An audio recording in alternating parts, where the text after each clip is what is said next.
hit record. And we should have people coming in. Yeah, there we go. There we go. We got some folks coming on in. Ladies and gentlemen, welcome to the third session of day number 2. I'm here with Coach Jack Runkel, the Goalie Workshop. Coach, how are we doing today? Doing good, Damon. Good to see you, man. It's been a while. It's been a while. Yeah, I was going to go back and check officially the last time it was, but this is maybe your third, I'm going to say third time presenting. And I feel like after the first one, I was like standing ovation, like it was that good. And so the bar was set high, and then we upped it in the second one. So we got good expectations in this one.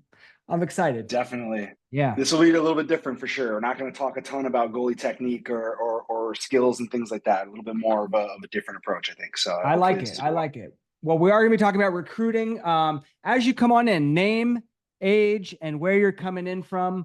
I see a lot of faces, not faces, but names that are have attended all of them so far, Coach. And that's how I know people are going to make it. You attend all of the goalie sessions, you're going to make it. But we're going to be talking about recruiting today from a coach's perspective. You've obviously been maybe not a head coach, but an assistant coach. No. Assistant coach. Yeah, I was a college coach for just shy of 8 years. I Yep. coached at Georgetown, Yale, Yep. Manhattan College, and LIU, formerly CW Post. Yeah. So a very diverse, I think, array of schools from all across the Division I landscape. So I have a pretty good understanding of of the landscape for sure. Yeah, definitely. And then having gone through it yourself and now having helped goalies, go through it themselves and kind of coach them through that process. So this is going to be pretty cool. By the way, you watching Luke Stout ball out there at Loyola this year at all? Yeah, he's playing really well. He's standing on his head. I think more than he probably has to in order to keep Loyola in the game. So Yeah. it's great to see another great Greyhound goalie in the mix, and really pumped for him. Yeah. Awesome. Well, before we get started, just a quick thank you to the sponsors: Warrior, String King, Deny Goalkeeping, Lexi Shield, Guardian Gear, the Impact, ECD Impact, Nutty Buddy, Pro Slide, and Thigh Pro. Giving away a ton of goalie gear, Coach. They sent me all this gear that I'm giving away to folks on this call. So in order to enter, I'll drop in the 3 steps. I think if you've attended any of the sessions so far, you should know them, but take a selfie of yourself watching this event, because you can see us. We cannot see you, and we'd love to see you. We'd like to see who's on the other end of this training. It's so cool for us, believe me. And so take a selfie, post that on social media, and then tag me at Lax Goalie Rat. You can tag, I think it's the Goalie Workshop, or it's just Goalie Workshop. The Goalie Workshop. The Yep, the Goalie Goalie Workshop Workshop. as well. And then email help at laxgoalierat.com and just say I posted. It's the honor system. You can enter once per day. We'll get entered in the giveaways. If you win something, we'll email you and let you know. Okay. Cool. I think that's all I want to mention. There is a Q&A box. So if you have questions as we're going through this, drop them in that Q&A box. And Coach, if there's some relevant ones, I'll interrupt. If not, we can kind of get to anything we can at the end. Yeah, Sound please. Yeah, good? interrupt me too, Damon. Whenever you have a question, or if someone gives a good one that might pertain to kind of what I'm talking about. Otherwise, I'll keep rolling. Okay. All One right. thing, just so we have a mix of ages, all the way Mhm. from 13, 11, 15, 16, 54. That might be a little old for college lacrosse, but hey, who knows, right? We also have a mix of male and female goalies. Is this going to Yeah. be for everybody, or what would you say? Yeah, generally speaking, this is going to be for everybody. A lot of the information that I'm going to share applies both to the men's and women's games at the college level, and kind of at all divisions, Division I, 2, and 3. There's little different nuances and things like that here and there between the divisions and between the men and the women. And I think that it's important to note that a lot of what I'm going to share is from the lens of my own personal experience being a men's coach, but I have plenty of friends and colleagues that I've worked with in the past that have worked in the girls game. And a lot of the things that we do on the men's side are very similar to the things that we do on the women's, or sorry, to coaches do on the women's side as well. So I think it is important to note that I haven't done much on the women's side from a recruiting standpoint, but it is all very, very similar. Okay, cool. And I know a lot of women's coaches too. So if we get stumped, we can reserve a question and I'll email them and we'll get you an answer, but we should be good. All right, let's do it. Perfect. Sounds good. Give me a moment. How we doing? We good? Yep, we got it. Let's do it. All right, great. So this is my my perspective of the recruiting process. And like I said, I coached in college for about 8 years, Georgetown, Yale, Manhattan College, and LIU. I played lacrosse at Loyola in Maryland, won a national championship in 2012, and I've since started my own goalie training company here called the Goalie Workshop, and it's almost 3 years. This June will be 3 years. So just excited to kind of keep bringing great information and great training to people kind of across the tri-state area and here in New Jersey, New York, Connecticut, and kind of up and down the East Coast. So fired up to be here. For today, all right, my goal is to really just provide some perspective and kind of peel back the curtain on what the recruiting process is. I think the quotes recruiting process is kind of taken on this aura and this strange kind of persona that people are not like afraid to talk about, but are maybe a little bit intimidated by. And my goal is to really kind of just tell you exactly what the coaches think of it and where you guys can position yourselves, how you can position yourselves to basically maximize what your process is going to be. So that's my goal. Before we get into some of those details, just a couple quick definitions that are really important for you guys just to understand as we go. The first three are NCAA definitions. They're verbatim from the NCAA rules. And they are important to understand from like just a base level standpoint. And then the last one is more of a definition that I like to use, and I'll kind of explain why I think about communication a little bit differently than some of these three definitions here. So recruitment is defined as any solicitation of a prospective student athlete or their parents by an institutional staff member or representative of the institution's athletic interests. So that phrase there, institutional staff member or representative, that basically means coach or somebody who has the school's interests in mind. Could be administrator. That's also defined as boosters. Don't really get that very much in lacrosse anymore, really at all. That's more of like a football kind of thing. But a lot of these NCAA things are geared towards those sports first. But it's solicitation for that prospective student athlete's enrollment and ultimate participation in the institution's athletics program. For this case, the lacrosse team. So contact, very, very different from communication. A contact is something that specifically will happen if it's face-to-face and not on campus. And a contact is something that coaches have to report.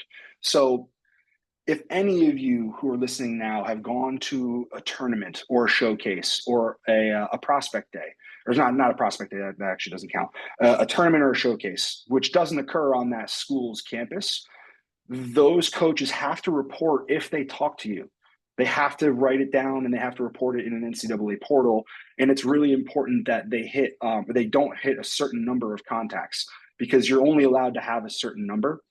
Coaches don't really mess with this at all, because it can lead to some gray area and it can cause concerns within the athletics department, specifically the NCAA compliance office. So if you're at a tournament, coaches can say hello, but they really can't do much else. So if you're ever wondering, well, I've seen that coach 1,000 times at my games, why isn't he saying hi to me? They're really not all that incentivized to do so.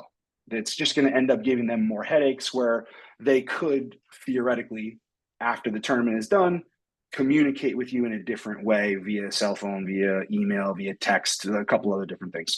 But it's important to note, the NCAA will use the word contact a lot in their verbiage if you guys are ever looking up any of the definitions. Evaluations are, again, when you see a coach sitting down at an event, they are evaluating players. They have to occur, or they can occur really anywhere. And they define it as academic or athletic ability.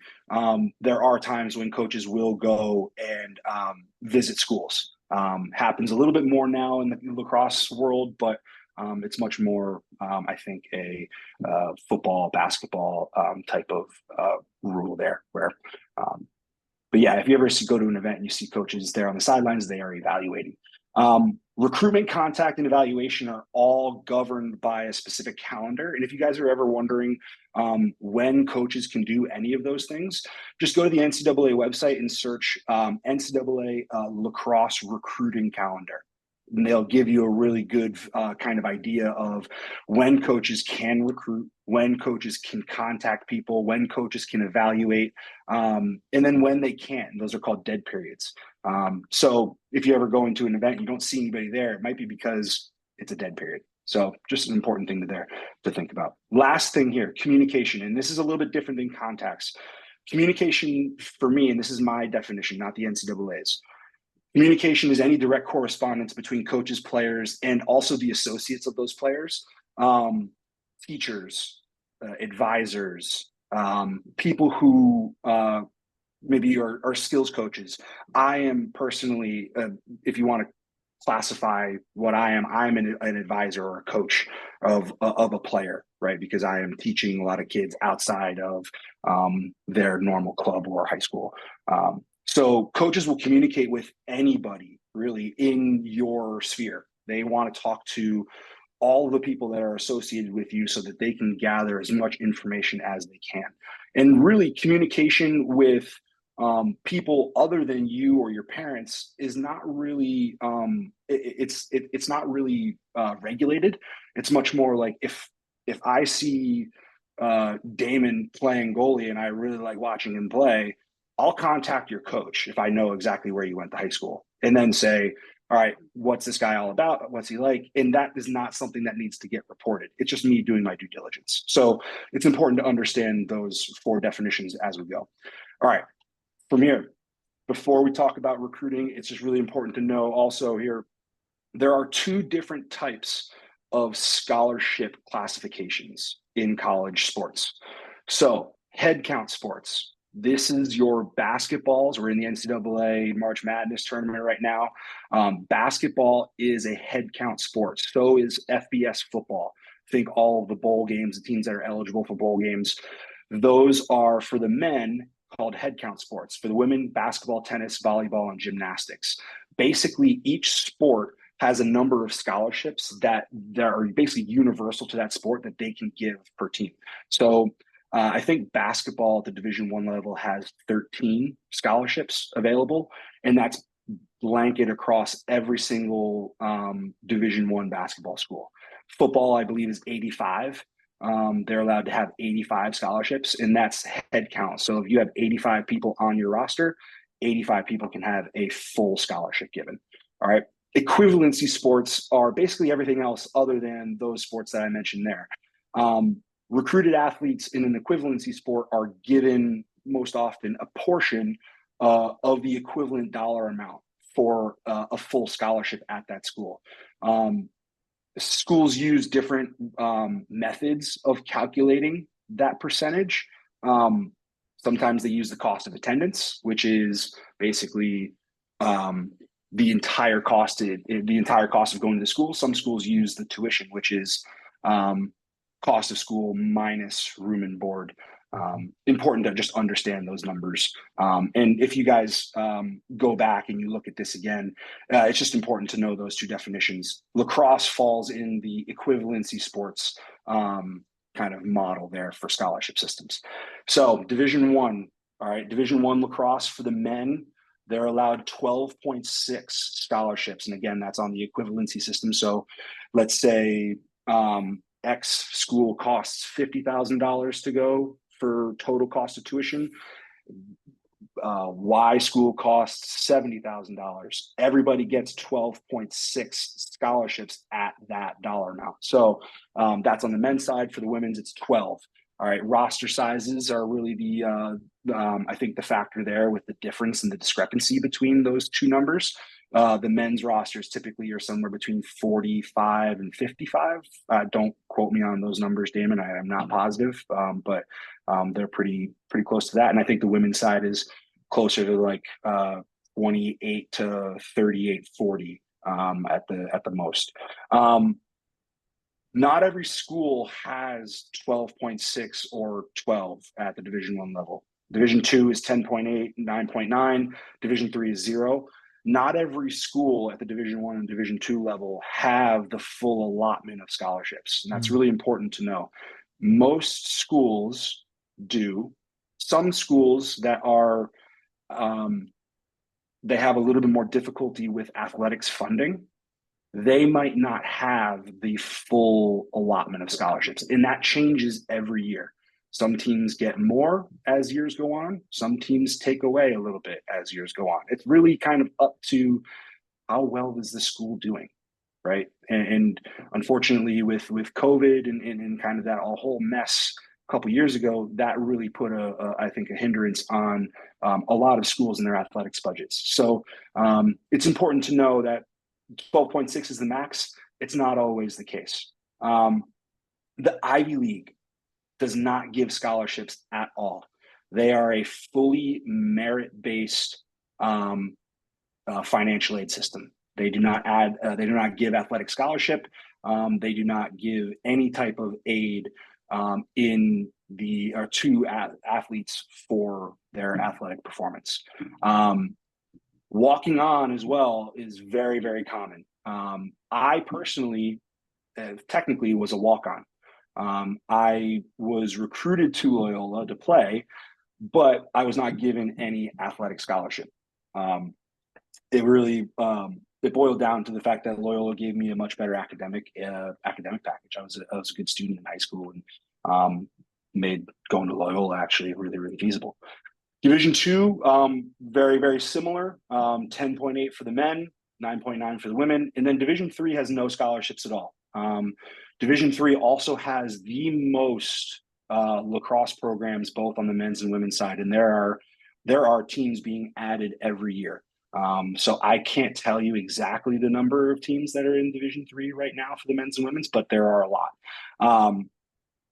Division III schools give out academic aid, but they also you will have to pay some type of dues for travel, meals, things like that. It follows a little bit more to the really strong high school model, where you're only really doing the majority of your practice and game time in the spring. So that's that. All right. Important dates. All right.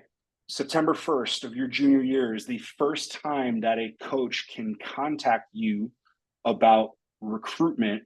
Thinking back to our definition of recruitment in the NCAA, first day that they can contact you for recruitment for their program. All right. Phone calls, texts, emails.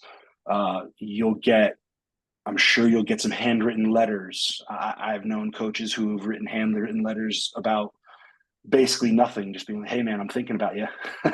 I had a great meal and I was thinking about you while we were sitting down having dinner with the team." So, like, just random things to be engaging and to try and get attention. I think from players is the goal. Coaches now are doing home and in-school visits. There was rumors about a couple programs renting an RV and camping out in front of kids' houses the night before September 1st. I don't know if that's true, but if a coach likes a player enough, they're going to do whatever they can to make it happen.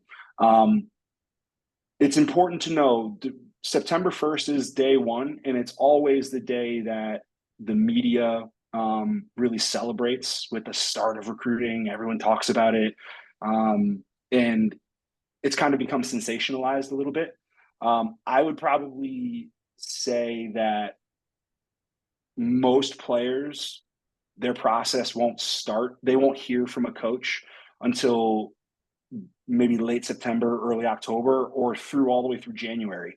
If you think about the total number of lacrosse players that are getting recruited at the Division I level, let's say that there's 70 teams next year, and on average, a team will take 10 recruits. That's 700 players out of however many kids are in that class getting recruited. And it's got to be somewhere in the tens of thousands now, just with how popular lacrosse has gotten. So a lot of the coaches are going to shoot for the stars first. They're going to go for those players that they believe can be game changers for their program. Not very often is that a goalie. And Damon, between you and I mean, I really, as a coach, wasn't recruiting goalies until we started to solidify some of our really good offensive talent first. And that was just because it would help us secure, I guess, stronger teams in the long run. A goalie can make a great difference, but in reality, offensive players help us win games. Goalies will certainly help, but it's much more difficult to win a game as a goalie than it is as an offensive player, unfortunately. Most college players will make their commitments sometime between February of junior year and January of senior year. And that is across all divisions, Division I, II, and III. And I think the timeline from September 1st, your first or whatever it might be, whenever that first contact is, to commitment to that school that contacted you, it varies. And like I said, everyone's timeline is different.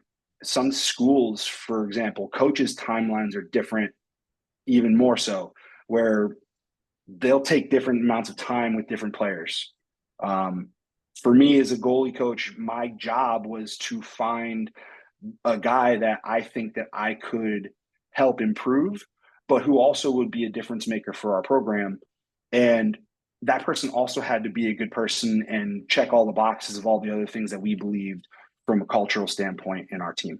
So I'll talk a little bit more about that stuff as we go, but I think Anderson said it yesterday pretty well. Like, everyone's timeline is very, very different. And I loved what he said about people focusing on their improvement and their ability rather than the I forget the word he said, but he was talking about like basically all the noise in the process of everybody else and what they're doing, and it kind of hinders people's ability to improve.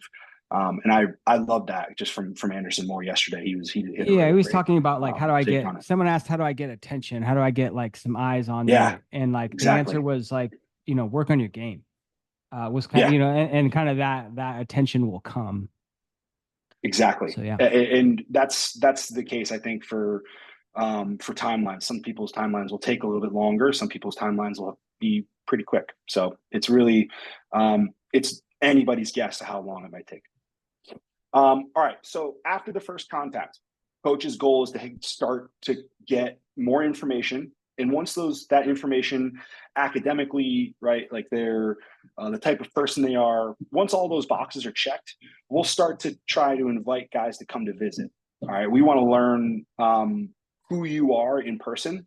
And part of that is having you on campus and getting to know you as a goalie, as a person, as a player, what you're like with your parents. Are you polite? Are you a good kid? And then also we're interviewing the parents too, as much as parents might not know it. I'm watching to see whether or not parents are answering questions for their kid when I'm asking their kid a question. I want guys who are going to take initiative, who are going to step up for themselves and really be take ownership of their own process. When it comes to visits, unofficial visits are the most common. Unofficial visits are when when the family will basically take on the burden of all the travel expenses. Travel, meals, and the accommodations are all taken care of by the family, not by the university. Basically, I would tell a player, meet me here at this address at this time on this day, and then we'll do a lot of different things: campus tour, facility tour. We'll have you meet some players. We'll have you meet the rest of our staff, have you sit down with our head coach, really get to know you and your family, probably have you watch practice so you can get to know us and what we're like on the field. Official visits are very less common. That's where the athletic department will pay for all travel, meals, and accommodation. In lacrosse, it typically happens most often when you've already committed to a school, where you'll basically come in with the entire incoming freshman class on one weekend, typically around a game, a big time game. They'll bring in a lot of the recruits, and you guys will all stay with a player. Meals will be provided to you. You'll get a feel for what campus life is like. You'll go to some classes. You'll hang out with the team. You'll sit in on team meetings, probably a team prep meeting before a game, and basically you get to be kind of a player, but not a player in that weekend.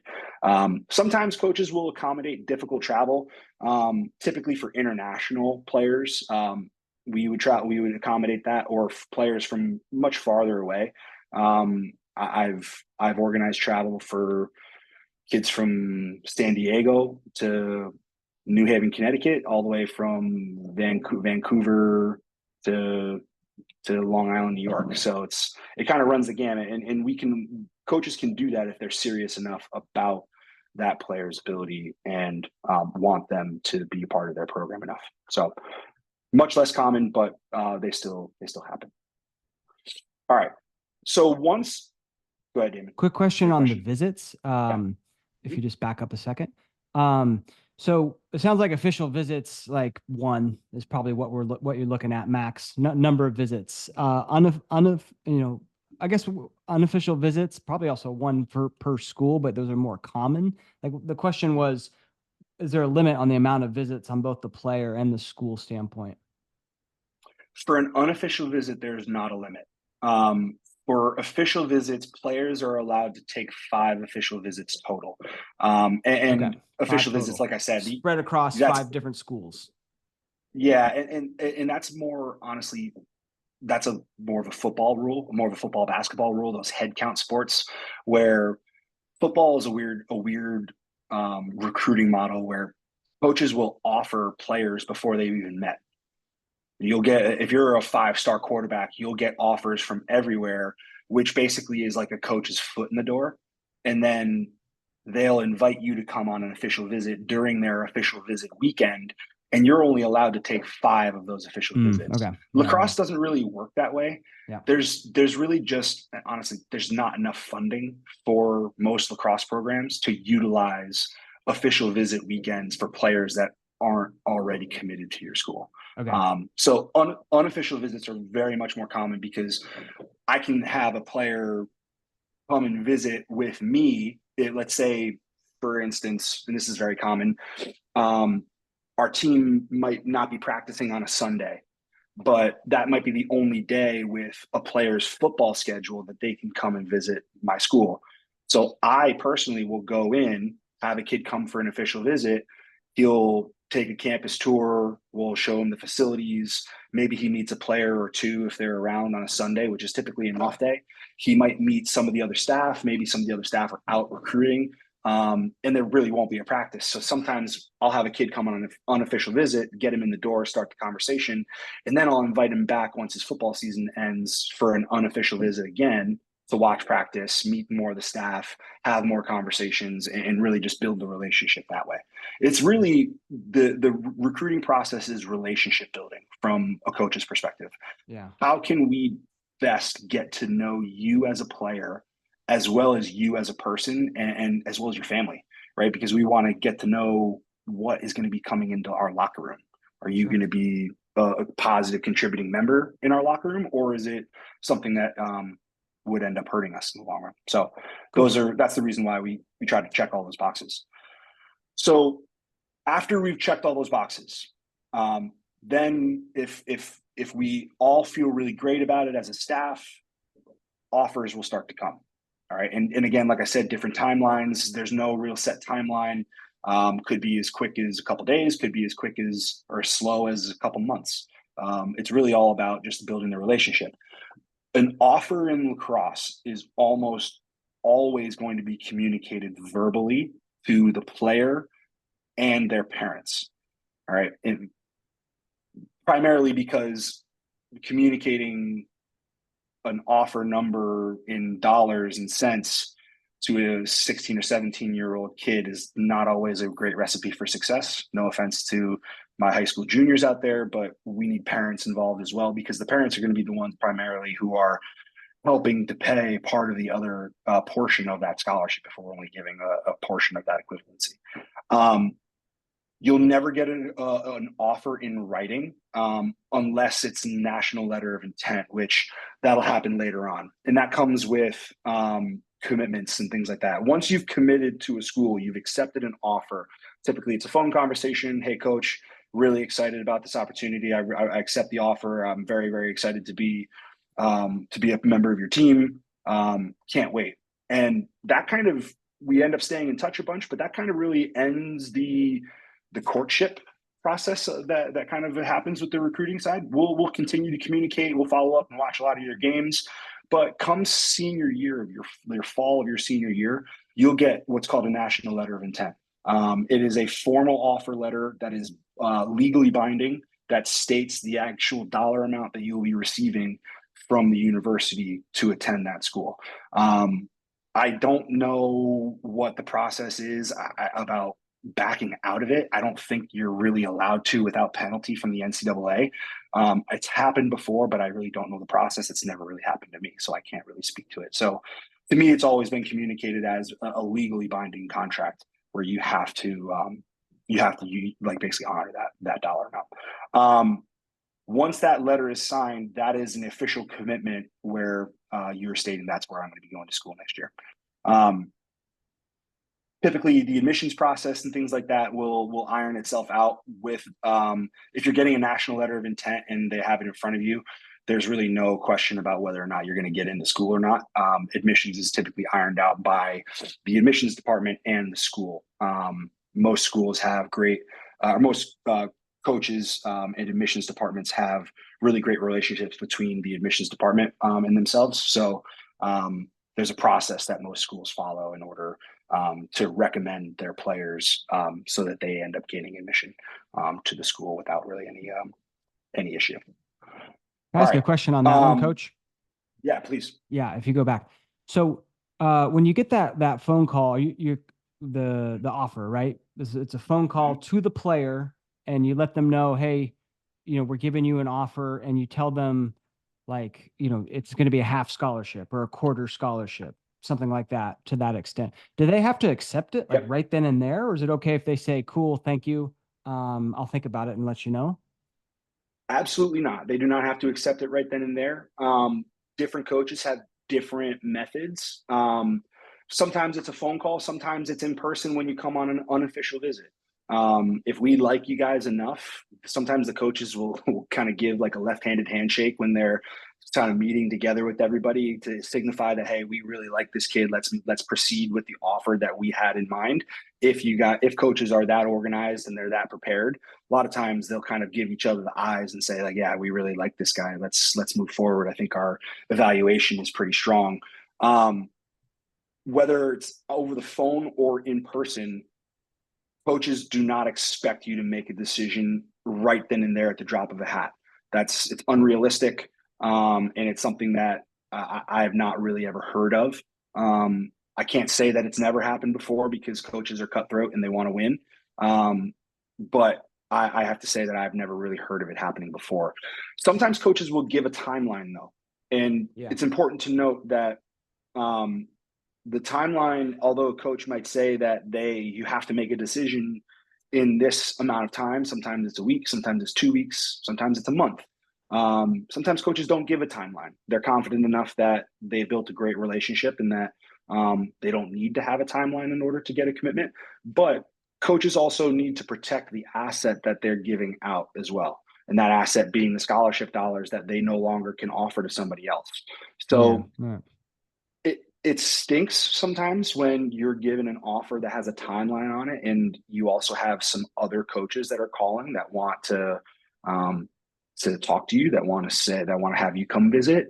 I think it's really important to be as honest and transparent as you possibly can be, given the situation. If you have a coach that's saying, hey, I need to know in a week, and that week comes and you still haven't made a decision yet, you need to be honest. You can't lie and say, like, well, such and such Thinking about thing it. happened. Yeah. Like, if it's still, you still need more time, you can always ask for it. A coach might not give it to you. It's their right, and because it's their dollar amount that they're giving out, they have the right to basically pull it if they so choose. Um, it's a difficult situation, and it's one that I think a lot of players who are part of that Division I recruiting process go through, and probably causes them a good amount of stress, Yeah. because you're put in a position to make a very, very important decision that you might not be prepared yet to make. And coaches understand that. And if you're honest with them and you are transparent and you have more questions, don't wait until the last minute to ask those questions and then ask for more time, because then it just feels to me like you're hemming and hawing and don't really feel as comfortable as I do. Love it. That's Love it. Great. Thank you for answering that. And then the verbal commitment, it says mhm, it's non-binding. Does that non-binding. mean either side can back out? And how common is that? It does mean that either side can back out. It is very rare for a program to back out of that commitment. Um, it'll happen occasionally when a staff changes. Yeah, So if a I could see coach that. gets fired or moves on to a different program and a new staff comes in, sometimes coaches might change their mind. It's rare.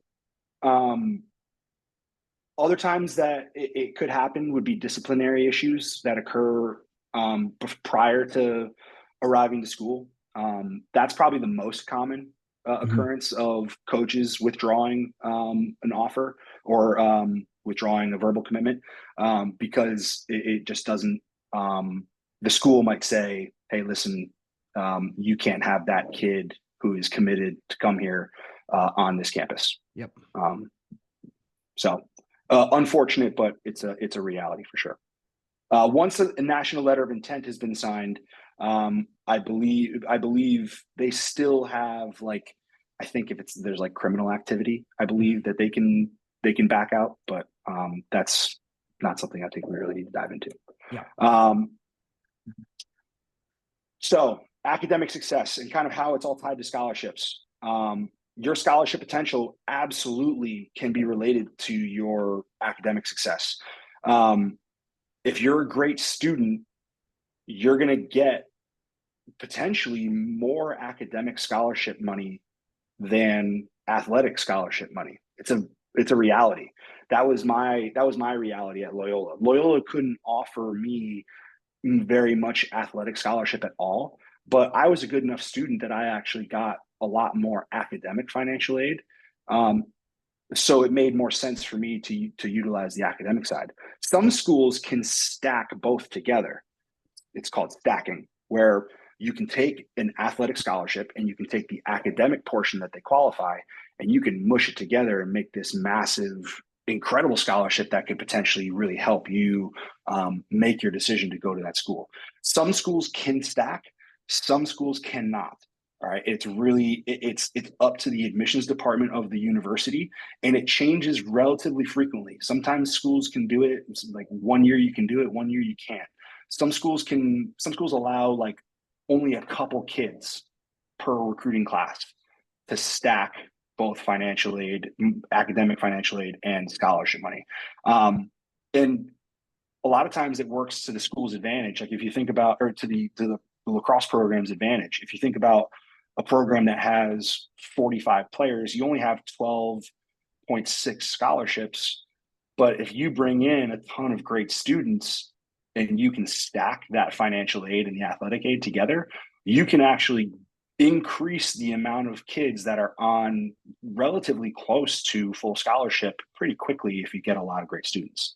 So stacking is something, it's a great question for players and parents to ask about during the recruiting process when you start talking about offers and just different questions you might have about the university while you're sitting in with a coach. Like, hey, can you guys stack financial aid? I have a really good GPA and I have a really good SAT or ACT score.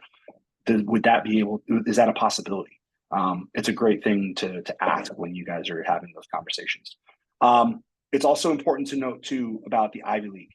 The Ivy League, although they can't give athletic scholarship, they have what is called an academic index. And the academic index really is, it's the Ivy League and the Patriot League actually as well.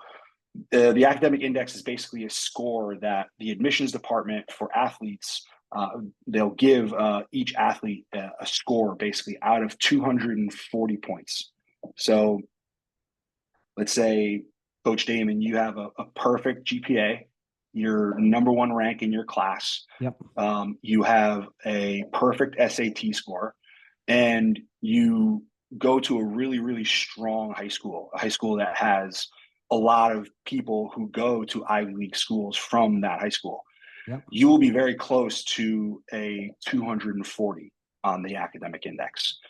The academic index is basically an average that every recruiting class has to hit.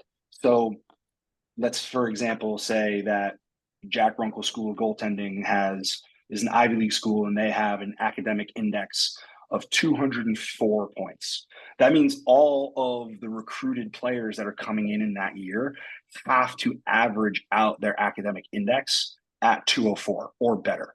So if you imagine as a coach, you're looking for great students, but you're also looking for some of those great students so you can go find somebody who might not have as good of an SAT score or might not be the number one or top 10 ranked student in their grade, right? It allows you to go find great players who might not be the exceptional genius Ivy League caliber candidate, but still a great student, just might not fit that mold. So the Patriot League does as well. The Ivy League academic index changes every year, and it's different for every school.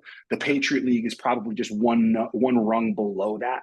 Like if you have a bunch of 205s, 206s, 207s in the Ivy League, the Patriot League is probably somewhere between a 180 and a 190, maybe even a little bit higher than that too. So important to know when you're thinking about the Ivy League and the Patriot League. The Patriot League can give scholarship, the Ivy League cannot, but they work on an academic index scale. Cool. All right. So my recruiting preferences from when I was a coach in college, and this is, we've kind of talked a lot through the entire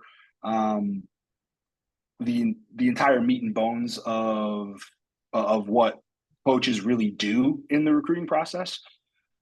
But thinking about kind of the way that I would view goalies specifically, there are a few things that you really had to check the box with before we really even went much farther than just kind of pleasantries.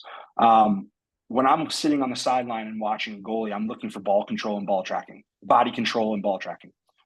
If you are a goalie that is really, really comfortable, really, really smooth, and not guessing or taking any type of false movement, right? A hand dip or a back step and then stepping to the ball, or guessing and reaching backwards, that is something that I valued a ton, because the ability to correct that inefficiency was much more difficult than I think a lot of the other things that goalies have to work on throughout their college game. If you're a college goalie, or you want to be a college goalie, and you're coming into a program and you have a lot of that lack of body control, it's going to be really, really difficult to fix that when the speed starts to increase. The speed around you, the shot speed, just the processing speed of everything going on. You have to be a really, really smooth, confident, and in control type of goalie. And that goes for ball tracking as well. When I think of ball tracking, I'm not thinking of like your ability to see the ball come out of the stick. I'm actually talking about ball tracking when you've either made the save or the ball has arrived to you, call it your point of contact. If you're tracking the ball through the point of contact, whether it's a goal against, a shot wide, or rebound save, if your eyes are snapping to that ball right away, I love that, because that tells me that I don't have to work a ton on ball tracking with you. Ball tracking is one of those skills that is really, really difficult to improve on without a ton of time and repetition at it, for me, in my opinion. So the more and more I don't have to focus on ball tracking with you, the better. So body control and ball tracking for me, when I'm sitting on a field, that was like the number one thing that I would put down first. If I could find a guy who's in control and saw the ball the whole way, I typically made a lot of great notes about them. Academic success, obviously, from that stacking perspective, right? If I'm at a school where I can stack academic aid and athletic aid together, that was a huge bonus. If I could find a guy who's a really, really strong student, who could do also control his body and was really good at tracking the ball, that was a home run. Just kind of down that line, honesty, transparency, and authenticity. When I start to talk to you as a goalie, I want to know who you are. I want to know what you're like. I don't want to have to like drag personality out of you. Goalies, and Coach Damon, you can correct me if I'm wrong, goalies are a weird breed. I love the personalities that come with goalie. And that to me is something that if you hide that, what am I going to get when you get on campus and we're in meetings or I'm working with you one-on-one for hours on end and you're tired and exhausted? Like, is it going to be something where I'm going to get a type of goalie that I haven't seen before, or am I going to get that personality that I really, really like and that I can vibe with? So that was really, really important to me when I was coaching. And then much more, I think, kind of in the back end, multi-sport athletes, it's cliche, but it's something that I think really, really helps with that athletic IQ. Being a great athlete in other sports translates really well to lacrosse, in my opinion.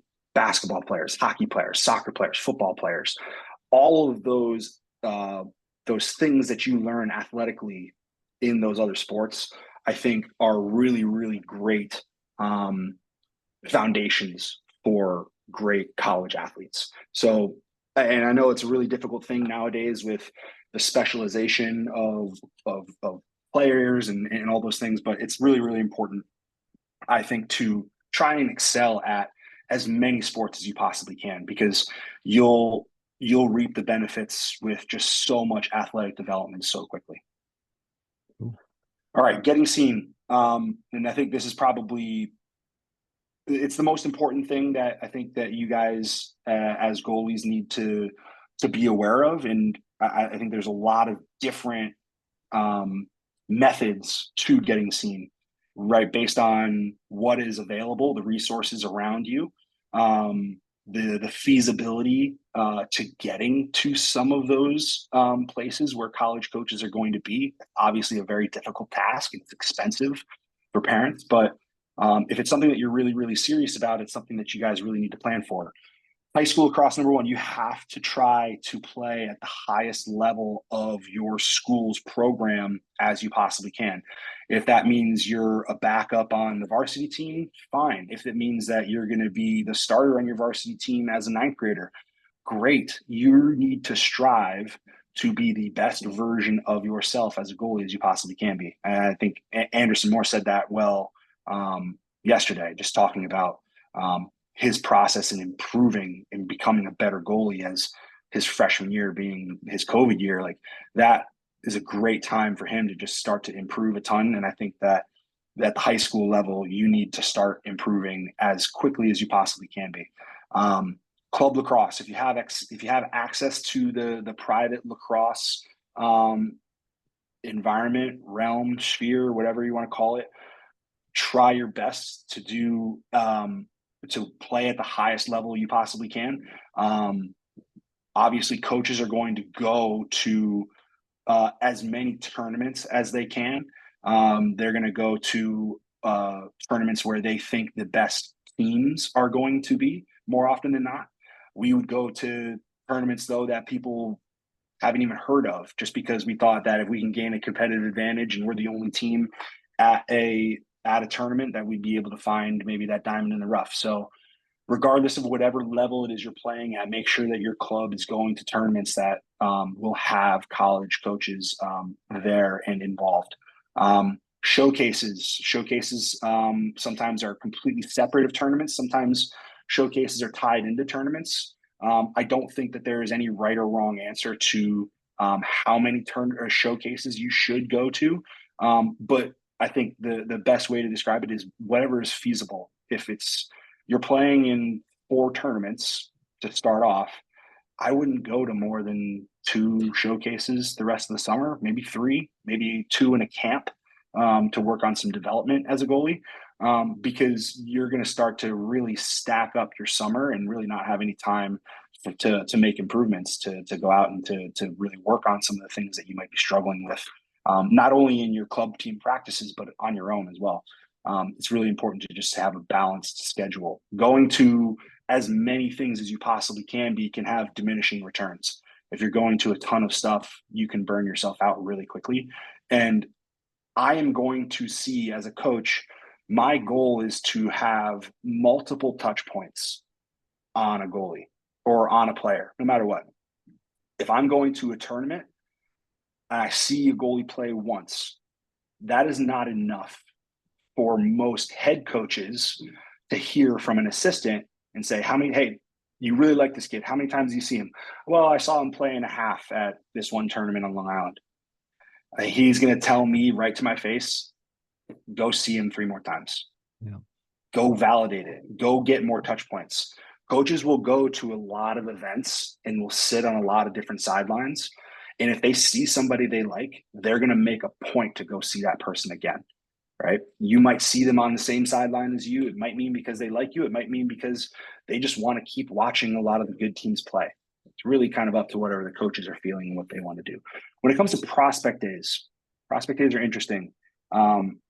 Prospect days have a negative stigma around them lately because they are a way for the staff of the team to make additional revenue. As a coach at Yale and at Georgetown, I was the volunteer assistant coach. And my job, not only to be the goalie coach, but I was an unpaid assistant coach, a volunteer. My job was also to run prospect days and to run the club team that was affiliated with the Yale lacrosse program. We had a club team that we used to run there called Boneyard Lacrosse Club. And that was my job, basically, to run the prospect day and to make sure that ran smoothly, and I would get paid based on the attendance at that prospect day. Did we recruit players from that prospect day? Absolutely. Do we recruit as many players as we do at prospect days as we would at camps at tournaments or showcases? Probably not. We probably recruit more of our players from tournaments and showcases than we do from prospect days, just because we cannot control the talent as coaches at our prospect days. They need to be open to the public. So often you'll get a couple really great players that we've invited, but you'll also get a lot of players who really want to go to the school who sign up the moment we put it up there. We open up registration. So prospect days, especially for goalies, I generally say stay away unless you can check off either of these boxes. It's a close trip, really not a very difficult trip for you from a financial standpoint or from a location standpoint. And it's a school that you can see yourself at if lacrosse becomes no longer an option, God forbid, injury, whatever it might be. If you can do those 2 things, kill 2 birds with 1 stone, go to the prospect day and then go take a campus tour. Go be just a normal student and see what you see on that campus tour. It's a great way for you guys as sophomores in high school currently to go out and see campuses a little bit and just kind of get a feel for going on college visits. I would not say you should do very many prospect days if you can as goalies, because you're just really not going to get you're not going to have a great day most of the time. You're not playing with players you're playing with a lot of guys who maybe are unfamiliar with or not comfortable playing at a specific level. So a lot of times it's going to turn into a shooting gallery. That's my take on prospect days. And then highlight tapes. Highlight tapes, you should start making highlight tapes as soon as you can when you get to high school. Reason why I say this is my opinion. I don't necessarily think it's universal, but if you're able and you can learn or teach yourself how to make your own highlight tape, start doing that. Because as a coach, for me, when I would go and look up a player online, that's the beauty of the internet now. If I type in a goalie's name and then the word lacrosse after it, I'm going to find your Instagram profile. I'm going to find your YouTube, if you post highlight tapes to that. And I'm going to watch all of your highlight tapes from earliest to first one you ever make till the most current and most recent one, because I want to see your development. I'm not here to just listen to the music or whatever it is you play and just kind of see you make cool stuff, make cool stops and right, whatever. I want to see how you develop as you go. So if you get a highlight tape as a freshman, great. You're going to make another one and you're going to improve. Even if it's not a great, you're not feeling like you're putting your best foot forward, put it out there, because if you play even better the next time you put a highlight tape out, it to me shows, whoa, he made some serious improvement over the last year, over the last 6 months. Let's see how he's going to do here these next 3 months before I actually get to contact him. You know what I mean? Like, it's really, really important to show that chronological growth, in my opinion. A lot of great people out there who make highlight tapes for players, but you certainly can make them yourself.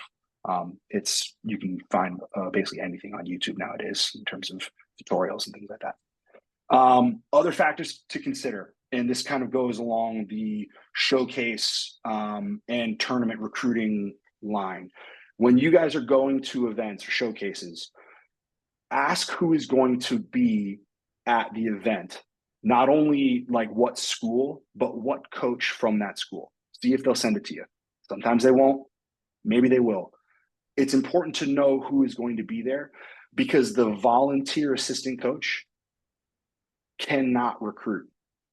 They are not allowed to engage in recruiting conversations or communication in any way with players. So if they're not even allowed to pull out notebooks at events, but an event can say Yale's going to be there, but if I, as a volunteer from Yale, am going, right, I'm not allowed to engage in any recruiting activity.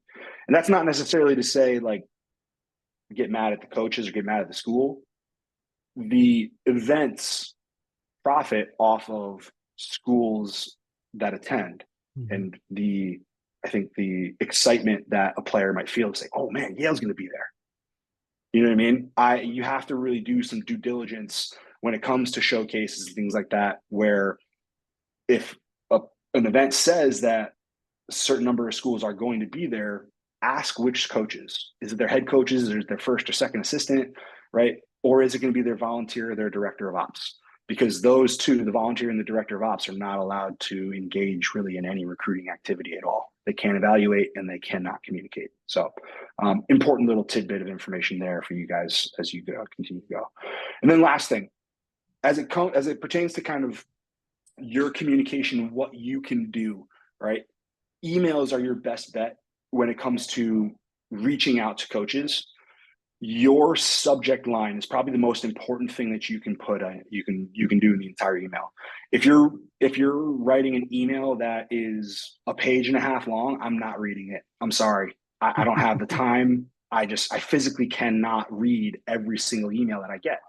But if in your subject line you put Jack Runkel, Avon Old Farms, 3.8 GPA, my club team, and then left-handed goalie, right? I'm going to click that email and find your highlight tape really quick. Find your highlight tape. I watch your highlight tape. If I like what I see and I saw that you have a 3.8 and you went to a school that I've recruited kids from before, or an area of a school that I've recruited kids from before, that gets your foot in the door right away.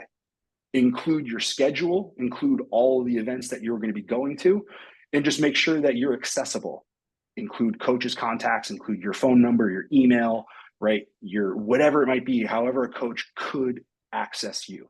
And obviously they can access you until September 1st of their junior year, but if I'm a coach, I'm still getting emails from sophomores, and I'm still going to look at their highlight tapes and their schedules, right? So I can't respond, but I can certainly gather a lot of information there. Don't text, don't call. They're probably not going to answer unless they've initiated contact, right? Once they've initiated contact after September 1st, right, you'll get a lot more information there. All right. That's really it. That's kind of the genesis of it all. appreciate you guys listening. Appreciate you guys being here, and I hope it was informative and made a ton of sense, and hopefully shedded a little bit of light on kind of the recruiting process as a whole. That was awesome. That was awesome. What'd you guys think? What'd you guys think? Let me know in the chat. Thank you for just being so transparent. I think that's something we value here at the Goalie Summit as well.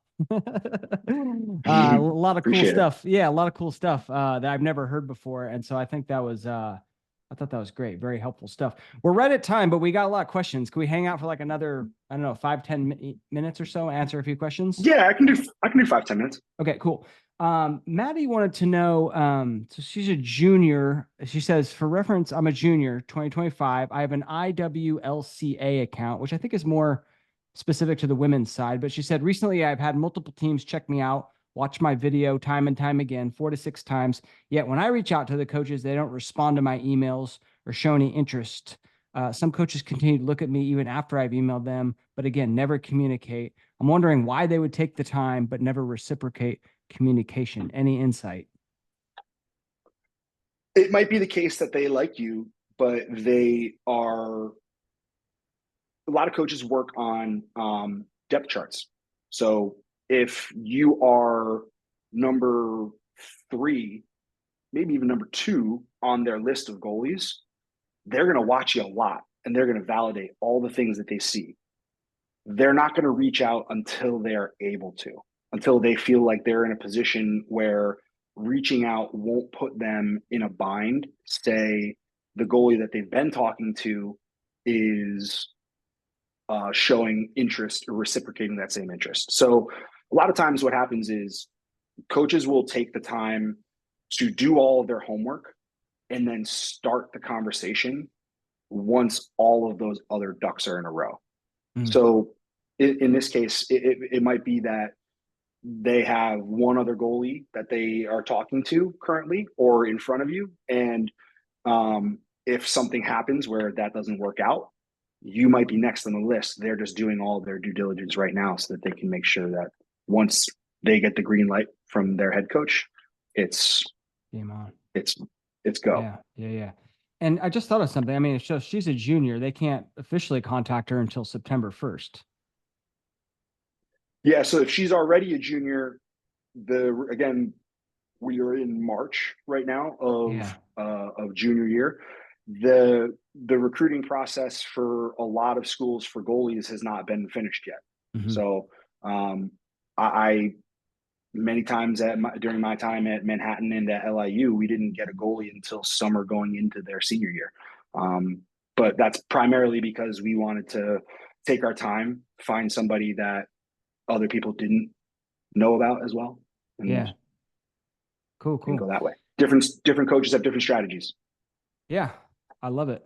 One of the things I love, Coach, about these goalie summits is we get kind of an international crowd. I mean, we got goalies from Australia, we got goalies from Mexico, we got goalies from Japan. So what can these goalies do if they dream of sort of playing, college lacrosse in the United States? Obviously, coming to these U.S. camps, coming to these prospect days, a little bit cost prohibitive. What advice would you give to those goalies? It's not lost on coaches that a lot of these events are cost prohibitive. I think making yourself as available as you can be through other channels like social media, like emails, having a YouTube channel that has your highlight tapes on them if you have them. Just because a coach can't see you in person doesn't mean that they can't start some type of recruiting process with you. I coached a player at LIU who was from England. His name's Alex Russell. He did his undergrad at, I forget the name of the university in England, but he played for the English national team. I think it was the under 21 team. And our coach at the time saw him play because he was coaching, I believe, for another national team.